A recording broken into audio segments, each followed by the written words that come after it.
Shifting our focus now, Western leaders are stepping up warnings to Moscow ahead of security talks with Russia. Top US diplomat Antony Blinken has said that the upcoming talks will not succeed so long as there is a gun to Ukraine's head. Russia has amassed tens of thousands of troops on the Ukrainian border. It wants next week's discussion to take up its demands for security guarantees against expanding the NATO alliance. Secretary of State Antony Blinken has said that real progress in the talks will require de-escalation.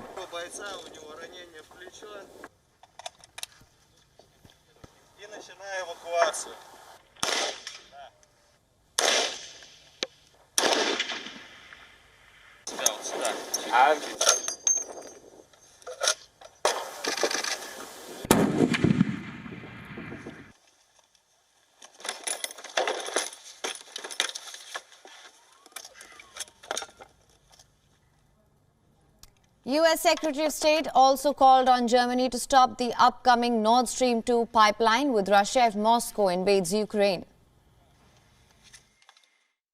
If Russia nonetheless chooses to escalate, we will respond swiftly. The United States, Germany, and our allies and partners, including at NATO, the European Union, the G7, have been very clear that Russia will face massive consequences for renewed aggression against Ukraine. Meanwhile, the EU foreign policy chief travelled to Ukraine in a show of support for the embattled nation. Borrell travelled to the eastern Lugansk region and vowed the bloc's full support to Ukraine. He also said any military aggression against Ukraine will have messy consequences and severe costs.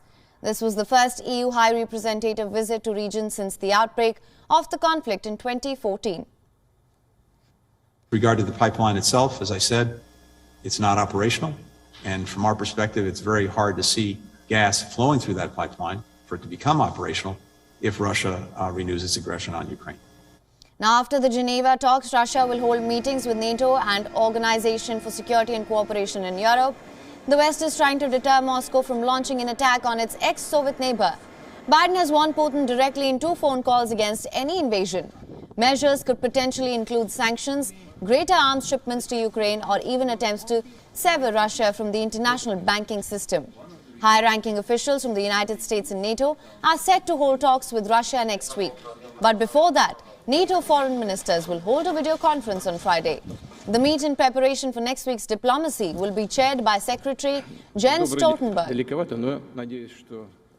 Secretary General Jens Stoltenberg will hold the meeting. Both sides are seeking dialogue to prevent open conflict over Ukraine. Please sit down. Thank you. Well, good afternoon, everyone. Good afternoon, everyone. WION is now available in your country. Download the app now. Get all the news on the move.